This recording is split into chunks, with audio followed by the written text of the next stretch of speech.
Today we're off to see the Great Wall of China. It took around 2 hours to get there. We left the hotel at 7 a.m. There are several sections open to tourists. The most popular one you'll see on YouTube has a toboggan ride down. Sadly, this wasn't ours, but we did get a small boat trip across the river to get there. Now, I did learn that it's not one wall, but hundreds or even thousands of different segments. And different times, the risks changed and defences were needed in different places. So we went to the yellow highlighted one. And this is the map of the area. So there is extensive walks available. You can do as little or as much as you like. And this is the little boat we took to get across the river from the bus to the wall. And this is the wall. We had very few other people around. It was quite picturesque. Some walked to the first watchtower, others to the second or third. Some parts were really steep, and even I used the handrails, especially going down. I went to the third watchtower here, you can see, which is as far off as you could go on that side. Further on hadn't been restored and was blocked off for safety. I had my 24 to 80 full frame equivalent lens, and this was fine for the wide shots. Everywhere you go, there are prime photo spots. Make sure you've got plenty of battery life in your camera or phone, maybe a spare battery or power bank. Now, there must be a flight path over this part of the wall. I was a bit late seeing this, and a shot with the plane just over the watchtower would be great. I didn't notice too many, so better use your time to explore the wall than use up your time waiting ages for the next plane that may not come. Maybe ChatGPT could find the flight details and paths for that location when a plane could be expected. My guess is there'd be maybe 1 hour on the day I was there. I like the watchtowers best for the structure itself and for the photos out of the windows. There's plenty out of the windows for you to line up something interesting. Practice your HDR settings on your camera or phone before you go, so that you don't get the dark isn't too dark and the bright isn't too bright. Even though it's a functional watchtower, there's nice decorative items on this one. Maybe the big boss was stationed here. A lot of paving stones look newer than the walls and towers, restored I assume. Not the original, but a nice even surface, which I appreciated. Even so, wear your good walking shoes, not some flimsy sandals. I saw these in the distance. Sadly, not a tourist ride, but maybe it once was. Having done the watchtowers to the right from our starting point, you could also go to the left and see the wall on that side. This is a glass bridge. Now I can see it getting slippery if it was wet, so take care.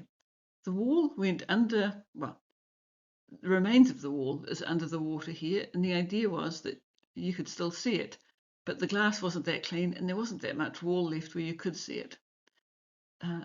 This led to a very long loop walk for the keen. Now note the steep wall on the right hand side of the photo. And this is it from the bridge. It's definitely as vertical as it looks. I went a small way up, but stayed around the base park type area. The blossom was lovely. I was there in early April, and that looks like the colour's been saturated in Lightroom, but it really hasn't. It was that intense pink colour. We also saw some nice butterflies and the odd bug nearby. The photos aren't great, but if you got too close, they flew away. The camouflage on the bug on the left is quite good. And of course, there's the ice cream in the shape of the wall. It's in a plastic tray, which is wrapped in plastic, which is in a cardboard box. Everywhere you go, there was an ice cream in the site's shape. The same flavour tasted the same all over the sites in China. I suspect they made them at the same factory and just changed the shape now and then. On the way back, we went to a jade factory. It wasn't really a factory, it was a shop, so I'd rather they call it that. Now, the short talk was interesting, how to spot fakes and the like, and to see some nice examples. But we then had free time, shopping time. I had a quick look and then was bored for the next 15 or so minutes. However, others in our group did take the time to look at things for sale and bought things and were happy with their purchases. Yeah, so it was also nice to have a stop and a leg stretch and a toilet break. If you had a spare bit of change, this could be yours. It was about 3 foot high. 95,000 US dollars. That's fine, isn't it? Now, the meals on our tour included the hotel breakfast, either lunch or dinner.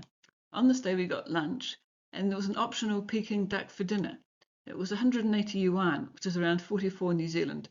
This seemed quite expensive, so I had high expectations. It was nice, but not a cut above the other meals, really. I went because everyone else was, and we were still getting to know each other. Later in the tour, if this had happened, I might have opted out, especially if, as I knew by then, what great meals we could get at the local cafe for a fraction of the price. On day 5, we went to the Summer Palace and then the Temple of Heaven. The Summer Palace was probably my favourite spot of the trip. Get rid of the tourists, and I could easily live here.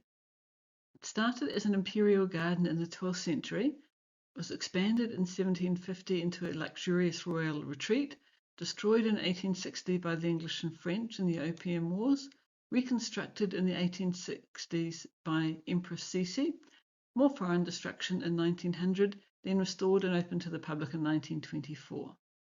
Now, Empress Sisi was a formidable figure. Check her out. A commoner who became empress and pretty much ruled alone. I borrowed this mat from Beijing Walking. Their trip looks like it includes a nice boat ride across Kunming Lake, which is nice. My self-guided walk started in the start, same place.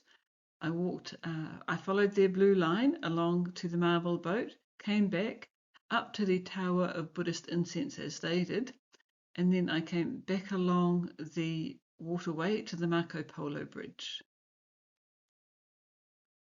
We had a tour of the buildings from our local guide and then some free time. Not enough in my opinion, but if you're a fast walker, you can get a lot done. It's famous for several things. One of them is the long covered walkway. I started my walking trip down there to the right. This corridor is around 700 meters long. Now it's a very busy spot, but don't forget to look up. One of these famous sites at the Summer Palace is the Marble Boat. Built in 1755, later damaged and restored. It's not really a boat, but it is marble, plus a good dose of wood painted to look like marble. You're not allowed on it, otherwise this photo would be covered in people, but I could see myself sitting at the top with a cold beverage watching the world go by. The other side of it could do with a little restoration. I turned back here pretty much along with everyone else as there's not much further on. There are lots of little bridges and some nice reflections. Pity about the water. Also some nice garden nooks, and the blossom was out. And with all these sights, a lot of kids still wanted to look at their phones. This is the temple you can walk up, and for 10 yuan. This was one of the few paper tickets that I got on the trip. But it's really a Beijing generally fixed value invoice. This panorama shot from the top of the photo shows the complex. So it's not just a palace, but a series of buildings. It's not nearly as big as the Forbidden City, but it's still impressive.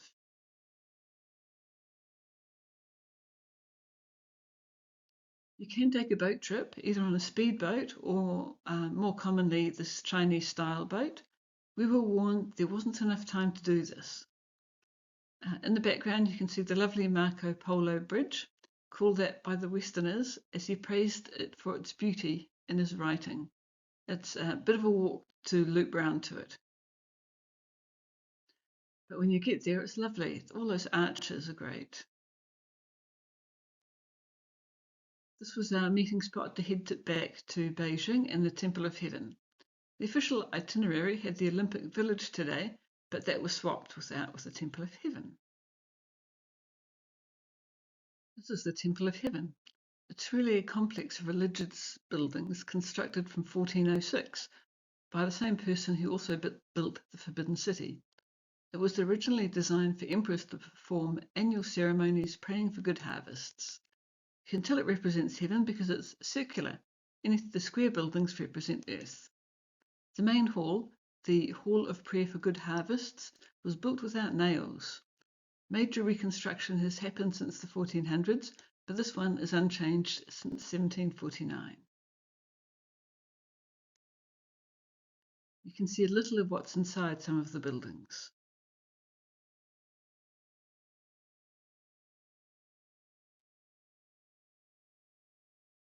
This is a 360 view of the area. I did the original way too fast, so I've slowed it down, but it does jump around a bit.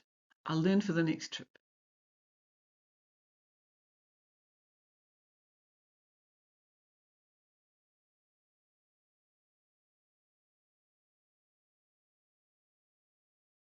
Here's the little model, so you can get an idea of the overall central temple. And watch out for other little visitors. As with most sites, you see people who have rented outfits and get their photos taken, either by themselves or some package with professionals. The children are cute, but I've seen them get way too tired and grumpy after being posed for too long. The wig on this girl was interesting.